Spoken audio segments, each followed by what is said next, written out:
Hello everyone, I'm Alex Dykes, and today we are inside a 2015.5 Volvo XC60, taking a look at the Volvo Sensus Connect infotainment and navigation system. Now the Sensus Connect infotainment system set right here in the dashboard is essentially what changes for the 2015.5 model year across the Volvo lineup. Now going over the basics, we have a single USB port right here in the center console, easily able to charge tablet devices, which is a very nice touch right there. We also have a Bluetooth interface and an auxiliary input right there in the center console as well. Now moving over to the dashboard, you can see right here that we have this 7-inch high-resolution screen nestled right into the dashboard. This is smaller than you'll find in certain BMW and Audi products. However, in this particular segment, a screen this size is not that unusual. The Mercedes-Benz GLK, for instance, a number of other Mercedes products that compete with this particular system do use a fairly small LCD as well. Now rather than a navigation knob between the front seats, Volvo puts everything right here on the center console. On this side we have a navigation knob. This ring rotates around, OK to enter. We also have menu right there that allows you to pop up menu in certain contextual screens, exit and back button right there. This also functions as the tune dial if you're on the radio. Working our way inwards, we get dedicated track forward and backward buttons. This allows us to access our internet connected options. My Car allows you to access your vehicle's safety settings as well as make changes to certain vehicle preferences. Bluetooth telephone interface, eject button for the single slot optical disc player, media, radio, and navigation right over here. Right in the middle of all this, we have a button bank that looks very much like a telephone button bank. This provides a wide variety of different features in the system. You can navigate around the map using this button bank. You can also use this for your radio presets. You can use it for address entry by spelling out the address like you would on an old text cell phone. Now, in addition to those controls on the center console, you can also command most major system commands right here from the steering wheel. We have this click dial knob right there in the middle that rotates around just like that navigation ring. Click down is the same as clicking the OK button on that navigation ring. And we have the same exit button right there as well. In addition to our voice command button, dedicated track forward backward button, and volume up down button. We're now taking a look at this 7-inch LCD nestled right into the dashboard. As you can see, we're on the navigation system, which is where we'll start. Now in addition to that 2D view that we just saw, we also have a 3D view. This looks very similar to BMW's mapping products. It's almost as quick as BMW's. It's relatively similar to most of the Mercedes-Benz products that are now available on the market. We also have traffic information displayed on this system if you're zoomed in close enough. Entering destinations in the system is very easy. We simply click the menu button. We get this navigation menu. You can set a destination, see your itinerary or your route, traffic information. You can cancel guidance or change map settings as well. Thanks to new Volvo On Call integration, we also have send to car features available where you can download an address on your desktop computer or your smartphone, and then you can send that right to the car. Now moving on, we can either use those direct access buttons or we can just click the exit button and we'll go to the main menu in the system. As you can see, we have that navigation option that we were just on. You can scroll down to radio and we get direct access to Sirius weather, Sirius XM, FM, and AM radio as well. Now if we click on over to Sirius right here, you can see that we're on the Hits 2 channel. And this little 2 icon right over here indicates that that is the preset button for number 2. So we just press on that number keypad below, and then we get those preset stations. So number 3 is 70s on 7, number 4 is 80s on 8, and we do get album as well as track information right down there provided by the Sirius XM. Now navigating through stations is very snappy. We just simply rotate that dial, and as you can see, we start rotating through our station list right there. This is very responsive as opposed to some of those other systems out there that do take a while to load that information. At any time, if you want to adjust your sound settings, we simply hit that sound button that was right there on the volume knob. Because our vehicle has the optional Harman Kardon sound system, we do have this premium sound option right there that allows us to change our sound stage, adjust the center and surround volume right there as well. We get our usual bass, treble, fader. We also get a complete equalizer right there, which is a 5-band equalizer. Navigation volume is adjustable separately, as well as the voice command volume and the ringtone volume. Now if we click the exit button all the way back, we will end up back at the vehicle's main menu, and we can scroll down to the next option, which is media. Right now I have a Bluetooth device paired right here, and it is playing audio. So if I go ahead and click down on that one, you'll get track information right over here. So you can see right now we're playing Phil Collins' In the Air Tonight via Bluetooth. I can click back on that and we'll now choose the Ipod interface because Bluetooth, this interface does not allow you to see your track list in this particular vehicle. So unlike certain Toyota and Lexus models where you can actually browse your Bluetooth media device with this interface, you cannot do that in the Volvo Sensus Connect system. Now while we're on the Ipod interface, there is something you should know. I do have an iPhone 5 with iOS 8 installed on this device, and it doesn't work quite right with the Volvo Sensus Connect system. It appears to be something that Apple has done with iOS 8, because if you have iOS 7, the device seems to work just fine. With iOS 8, however, when I plug it in using the USB connection, the phone isn't recognized by the system, and the phone keeps flashing back and forth between charging and not charging. So that is something to keep in mind. I had no problem using The iPad, however, with iOS 8 on it that you see right here, I also had no problem using other iPod products. When we're on the Ipod interface, we do have album art right there, the current track playing, and then you can see the status of the current track right down there below that. Now via this interface, we do have complete access to our iPod's playlists, artists, albums, genres, etc. However, there are no voice commands to be able to voice command those tracks, artists, etc. from your iPod or your USB media device. If we click back on that media button again, we do get our list of different media inputs. Again, we have disc, USB, iPod, Bluetooth, and the auxiliary input right down there. If we click on over to the telephone interface, we have our fairly typical Bluetooth phone interface. You can also use the dial pad right there to direct dial a number right like that. Now if we scroll the wheel around, we do get the contact list that is downloaded right from your Bluetooth paired smartphone, and you can search this list with the car. If we click on over to the My Car, you will see the status of the various safety systems. So collision warning, lane departure warning, bliss, and the driver alert system are all on standby because we're sitting here parked. You can also click the OK button to get a menu, and you can change your vehicle settings like your active bending lights, turn stability control off, driver alert, city safety, collision warning, and your active high beam system if your vehicle is equipped. We also get trip statistics on this screen. You can see your average fuel economy and your fuel economy over the last few periods of time. Most vehicle settings are accessed right here via this settings menu in My Car. We get a wide variety of vehicle settings from lights to key locks, mirror settings, etc. You can adjust the way the driver's support systems function, how aggressive they are in their operation, etc. Now new for 2015.5 is this internet settings option right here, and right in here you will see that we now have connect through car modem, and that is because we have a 3G GSM car modem built right into the car, and for the US market the carrier of choice is AT&T. And if we click on that one, you can get information about this particular cellular modem. You can see what network we're on right now. You can get your data roaming information, lock SIM card. You can also access your access point name because we now have a Wi-Fi access point built right into this vehicle. You can see that right down here under car Wi-Fi hotspot. Now you also have the option of having this data service connect via Bluetooth, via Wi-Fi, or none. So if you do have a Wi-Fi hotspot, you can have Census connect through that. If you have a Bluetooth paired smartphone that supports this feature, you can also connect through that Bluetooth paired smartphone. Now let's take a look at why you would want that cell modem built right into the system. We're going to go ahead and click on that little globe icon, and this will load the Volvo Sensus Connect apps. Now with Census Connect apps, we have apps that are very similar to what you'll find in other car manufacturers out there, especially in this luxury segment. The big difference here is that these apps are all operating via the cell modem that is built into the system. So it's not operating off my iPhone right here. Even though this iPhone is paired with the system, it's operating off of that built-in 3G modem. So if I click this Find Fuel button, this will load the Find Fuel app, and all that information is again downloaded via this built-in 3G modem. Now that we're in this Find Fuel dialog box, you can see all the various fuel stations that are listed right in here. They'll show up on this little map right there as well. Now rather unfortunately, when we click on one of these options, we only get the options for more information or start navigation, and under more information, we simply get the address and the phone number of this gas station. So it will not tell you how expensive the gas is at this particular location, but you can see right here we see start navigation, show on map, call, etc. Glimpse is an interesting app option in this system. If you're not familiar with Glimpse, it allows your friends and people that you're willing to share your location information with to share your location information with them. Of course, it would be your car's information. So if you want people to see where you're driving, see where you're close to, etc., you can enable Glimpse and your car will actually report its location through Glimpse so people can find you. We also have a local search function which allows you to find certain businesses right here via this interface. This is very similar to the Google search options that you'll find in the BMW and Audi products. We also have this Pandora interface, which is kind of an interesting twist. Now what's interesting about this Pandora implementation is that this is operating again off of its own built-in cellular modem, and that status you can see right over here on this side of the screen. That's the signal on my AT&T paired smartphone right over here, and this is the AT&T signal on this built-in smartphone. Now with its own interface, this means you don't need to have your Bluetooth paired smartphone in the vehicle with you in order for Pandora to operate.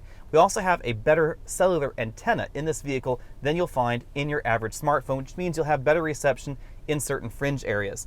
Now we do have full access to our playlists in this system. You can also skip tracks, as you can see right there. It's going to skip on to the next track, and you can thumbs up and thumbs down tracks just like you would on the smartphone app. Now that I've thumbs up this song, we have this little thumbs up button right there that'll indicate that you've done that. We can always turn the scroll wheel, and that will allow you to access your various playlists. We also have Park and Pay, which is not yet available for US consumption because Volvo hasn't finished working out the arrangements of actually paying for parking in the system, but it does work in Europe. We also have RDO, which is very similar to Pandora in that it's a streaming music service. We have our Send to Car option right there. Again, we have Stitcher for news, sports, and talk. TuneIn, again, more radio stations. operating the same way as that Pandora input. We have weather. You can view your weather forecasts right here on this screen. Again, this is all being provided by the data service rather than Sirius XM service. Now, by using this internet weather database, I do have a weather report that is much closer to my actual location than in any of the vehicles that use Sirius XM data. Because if I was using Sirius XM data, the closest location would actually be San Jose, California to me. That's about 35 miles away, and the weather can be very different when you're this much closer to the coast. This is actually a little bit more correct. We, of course, can vary between our 24-hour forecast right here on this current screen, or we can click down to the 7-day forecast right down there. Now, very much like BMW's iDrive, we also have a Wiki Locations option. This is very similar to BMW's Wiki Tour Guide that's integrated into the current version of BMW's iDrive. However, unlike BMW's iDrive, we do not have text-to-speech in this system, so the system will not read out these Wikipedia entries to you. You can only view them right here on the screen. Now, as you can see right here, we have a search option. We can also choose the near car option, which will search for Wikipedia entries near my current location. Locations listed right there. We're just going to go ahead and click on the first one, Amaya Creek, and we're going to get information on it. You can also navigate right to that destination if it does tickle your fancy. We get some abbreviated information right over here on the right side of the screen. It's a creek located in Santa Cruz County. It's part of the Soquel Creek watershed. The creek was named after two brothers, and then it sort of trails off right there. We can click the Read About button right there, and we get a little bit more information, but it will not read the entire Wikipedia article to you. It really just pulls this first paragraph right off of Wikipedia. And last but not least, we do have Yelp, so you can find local businesses and reviews about those local businesses. You can navigate right to them. You can call them right here through this system. Taking a look up here in the ceiling, you can see we do have an SOS button and an on-call button. That's because the 2015.5 electronics upgrade package also brings a revised telematics system. Very much like OnStar, we have an SOS button right up here. You can hit that and you can get emergency assistance should you need it. The car can also call emergency services if you're involved in an accident and an airbag deploys. You can call this on-call button here for the rest of the various on-call services, which I'm just going to go ahead and list right here on the screen. Now, part of this new telematics system is a brand new Volvo On Call app right here. I have it running on my iPad because it's a little bit easier to see this app on the camera rather than on my iPhone. There are various different platforms that are supported by this Volvo On Call app. Going over the features one at a time, we can scroll across the top. You can see your latest distance to empty. You can see your temperature near your Volvo, latest trip that you did, 34 miles, 51 minutes. I used 1.8 gallons. You can see the status of the doors and windows. You cannot close the doors and windows, but you can see their status. So if the window or the sunroof is open, it would tell you about that, but it wouldn't let you do anything about that. We have our last known lock status, fuel level, as well as our average consumption. Now, scrolling down, again, we have that dashboard. We can click over to there. You can see the car status, fuel level, distance to empty, that same sort of information right there, along with your odometer, average speed, and your trip meters 1 and 2. You can also see if there are any vehicle warnings, and you can check status on certain systems like brake fluid, bulb failures, time for service, etc. Now, skipping over those two options, we're going to go ahead and go down here for a little bit. You can actually see where your Volvo is currently located. You can actually get a map, and it will put a little icon right there. That's actually needing to be zoomed out a little bit because it was too far zoomed in. That's currently where we're located right there. You can also honk and flash your car, so if you've lost it in a parking garage or parking lot or something like that, you can honk and flash the car, and you can do this really from any distance because it's not tied to the remote control function. Of course, this is all operating over the cellular connection that is built into the vehicle. We also have a driving journal integrated with this, so you can see your past trips. As you can see, I went from Camden Avenue in San Jose to Summit Road in Los Gatos, and you can see if I scroll down that took 25 minutes, it was 20 miles, and I used 1.2 gallons, got 16.7 miles per gallon. Now, if we go back, you can also call for roadside assistance with the system. Now, before we take a look at this doors and locks option, let's take a look at the remote control. Now, if you're familiar with recent Volvo products, you may notice that there's a button missing because many Volvos over the last few years have had a little I button right down here. That allowed you to check the status of the Volvo as far as the last time this remote control contacted the Volvo. So you could hit the I button and it would tell you whether or not the car was locked as far as this remote remembered. This is very similar to that, only this is again operating over the cellular telephone network, so you can do this from anywhere. So I can go ahead and click here. It says that updated 2 minutes ago the car was unlocked. It's because we're sitting in the car logically right now. And down here at the bottom it says it is contacting your Volvo, checking your Volvo status, and then it will update to tell you whether or not it's currently locked. And since the status hasn't changed since 2 minutes ago, it is currently unlocked. We can also lock the car, so we can go ahead and click that lock button. If the car went ahead and locked, I just heard the lock, and now it's waiting to update the status right here on this app. Eventually it will update It does take a few moments for the car to contact Volvo and then for this status to get updated right here.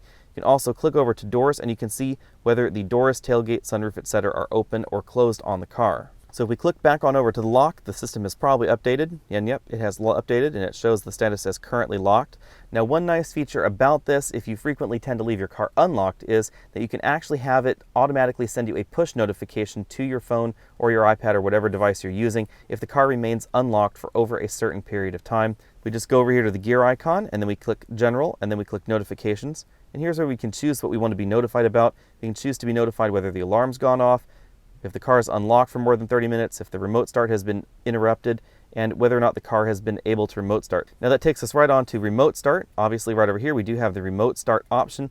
We can start and stop the engine. You can also choose how long you want the remote start to run for, 15 minutes, all the way down to 1 minute right there.